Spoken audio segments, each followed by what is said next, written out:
Halo, Assalamualaikum warahmatullahi wabarakatuh.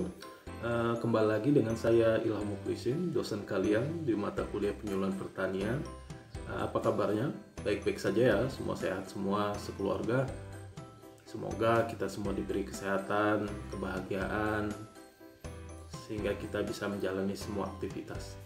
Oke, kembali lagi ke mata kuliah penyuluhan pertanian. Kita hari ini akan membahas tentang komunikasi beserta elemen-elemennya ya.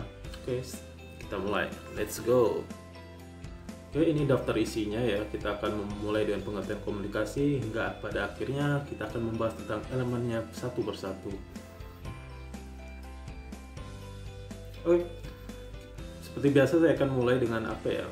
Frase, idiom atau apapun itu. Teaching should be the art of helping someone else in his effort to change himself. Artinya, mengajar itu adalah seni. Kita membantu seseorang di mana nantinya akan merubah dirinya yang kita tolong itu ya. Oke. Jadi adalah seni merubah seseorang atau membantu seseorang.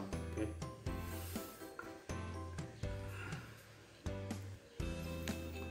Oke, secara umum manusia itu tahapan belajar atau menguasai sesuatu itu berawal dari ketertarikan ya. Jadi dia dari awareness atau mulai memperhatikan sesuatu. Lalu setelah dia selesai memperhatikan sesuatu tersebut, dia akan tahu apakah dia butuh atau tidak butuh akan sesuatu yang sudah dia perhatikan sebelumnya. Lalu ketika dia sudah mulai sadar kalau dia itu butuh, maka dia akan mengambil tindakan ya. Dia akan melakukan action di situ. Kemudian pada akhirnya melalui trial, terus dia terus mencoba. Sunatullahnya namanya manusia ya. Insya Allah itu akan mendapatkan hasilnya. Nah, nanti ujung dari prosesnya itu siapapun nih dari pelakunya gitu ya, kita nantinya akan mendapatkan namanya kepuasan ya, satisfaction di situ, atau berhasil mendapatkan goal yang kita inginkan. Nah, ini dia. Jadi skema dari tertarik lalu menjadi lebih baik, from awareness menjadi satisfaction di situ ya. Jadi berawal dari ketertarikan, lalu dia mulai merasa butuh, lalu pada akhirnya setelah dia merasa butuh, dia akan melakukan tindakan ya. Nanti tindakannya akan berbuah sesuatu atau menuju ke kepuasan ya. Oke, bagaimana Pak caranya? Misalkan kita itu kan baru belajar ya, baru diperkenalkan sesuatu, jadi kita baru mulai tertarik ya. Untuk bisa naik ke tahapan berikutnya atau tahapan merasa butuh itu kita tuh caranya gimana? Nah, kita sebagai seorang guru ya, misalkan kita ingin membuat seseorang tertarik lalu merasa dia butuh akan ilmu yang kita ajarkan gitu ya. Kita tuh bisa memulai dengan meyakinkan gitu atau memotivasi yang kita ajar tersebut gitu. Kalau dalam penyuluhan ini berarti yang kita berusaha untuk yakinkan atau motivasi itu adalah petani ya.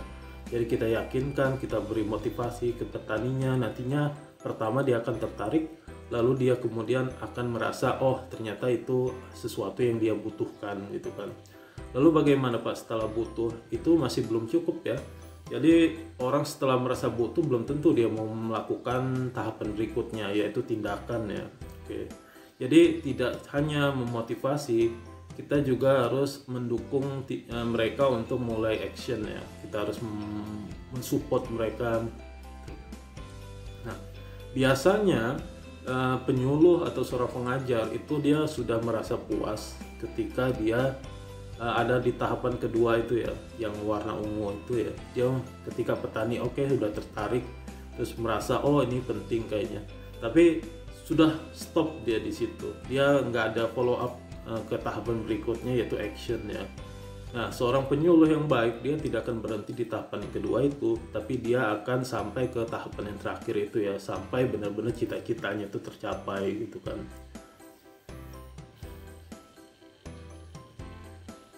Nah, bagaimana sih Pak caranya? Intinya ya, kita membuat seseorang tertarik, lalu merasa butuh, lalu kemudian dia mulai merasa mulai mengambil tindakan atau action, lalu akhirnya berhasil. Itu adalah komunikasi yang baik gitu. Intinya adalah komunikasi kan. Bagaimana mungkin kita bisa meyakinkan seseorang atau memotivasi seseorang kalau komunikasi kita kurang baik gitu ya. Oke, kita masuk dulu ke pengertian komunikasi. Oke. Kata komunikasi itu dari bahasa Latin ya, communis, itu kata benda ya. Communicare kata kerjanya, oke. Artinya itu to make common atau menyamakan ya, membuat sama gitu ya. Oke, juga bisa diartikan itu to share atau berbagi ya.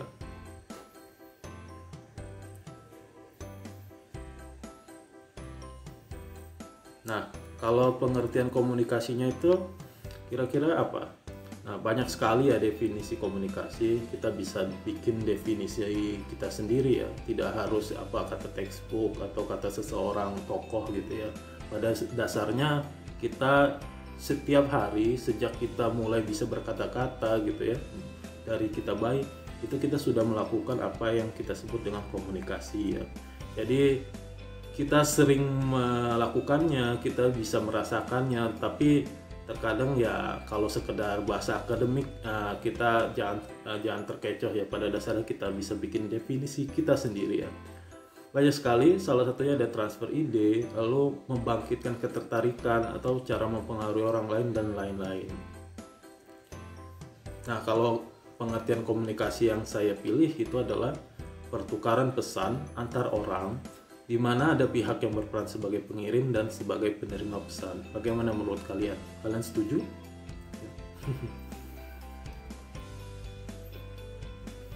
Komunikasi juga bisa diartikan cara berbagi pengalaman ya dengan orang lain ya. Yang termasuk di dalamnya itu bisa ide, pemahaman, perasaan, informasi, pemikiran, impian, pembicaraan, perdebatan, dan macam-macam seperti itu ya. Nah, jadi dia itu pada dasarnya luas sekali komunikasi itu ya. Penyuluhan adalah komunikasi, mengajar adalah komunikasi. Kita lihat TV, ada iklan itu komunikasi. Kita nonton drama Korea itu juga bentuk komunikasi. Terus kita berupa ketika seorang ibu menyentuh anaknya itu juga komunikasi. Jadi luas sekali makna komunikasi itu ya. Tapi kalau kita bisa lihat esensinya ya, pada dasarnya komunikasi itu merupakan komponen-komponen dari perpaduan antara skill ya, seni juga sains. Kok bisa Pak seperti itu? Oke ya, misalkan seperti ini. Seorang ibu, kembali lagi ke ibu dengan anak ya, oke.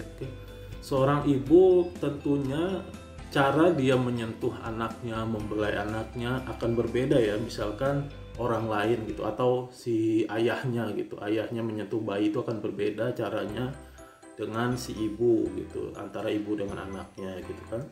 Nah begitu juga cara berbicaranya si ibu dengan si anaknya mungkin akan berbeda ya dibandingkan misalkan orang lain gitu, akan berbeda gitu. Gimana ya, suasana sopannya, lemah lembutnya pasti akan berbeda ya. Dan cara memegangnya, seni memegangnya juga akan berbeda ya. Oke. Nah, kalau soal ngomongin seni misalnya gini ya. Ketika kamu mengirimkan sebuah pesan ke seseorang, katakanlah yang kamu taksir akan berbeda ya gaya penulisannya gitu ya. Akan berbeda dengan misalnya kalian mengirimnya ke dosen pembimbing atau ke cuma sekedar teman biasa gitu, akan berbeda gitu kan.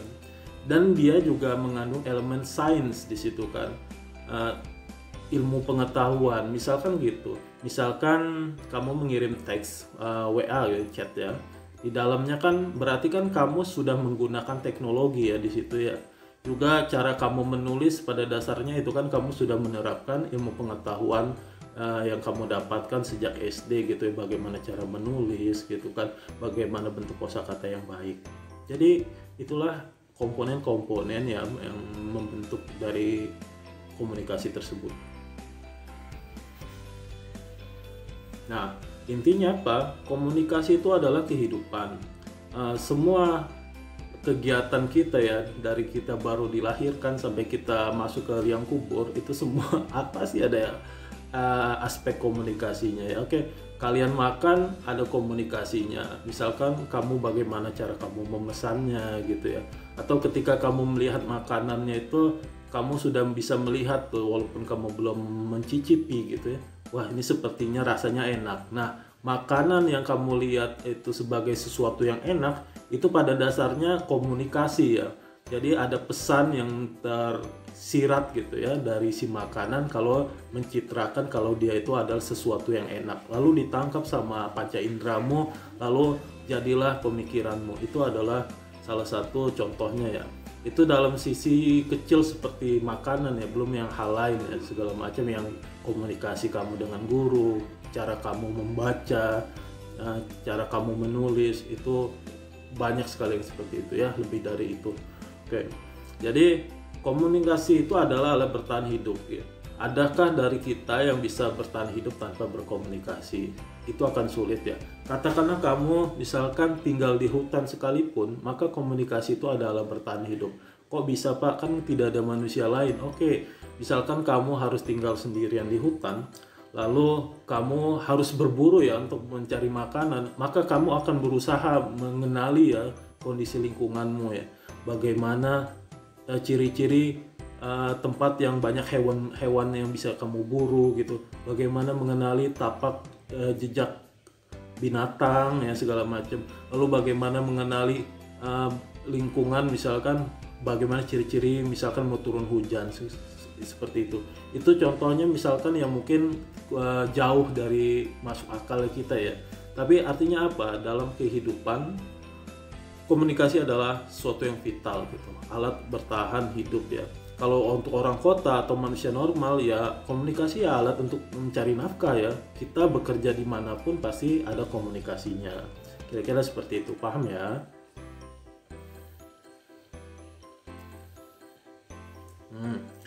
Nah, komunikasi terkadang tidak berjalan mulus sesuai harapan kita ya. Ada saja gangguannya ya, ada saja kendala-kendalanya ya. Oleh karena itu kita harus mengimprove ya bagaimana cara kita untuk meminimalisir segala yang bisa menghalangi kita berkomunikasi ya, agar pesan, informasi ataupun keinginan kita itu bisa disampaikan ke orang lain gitu ya, sehingga terjadi kesepahaman di situ.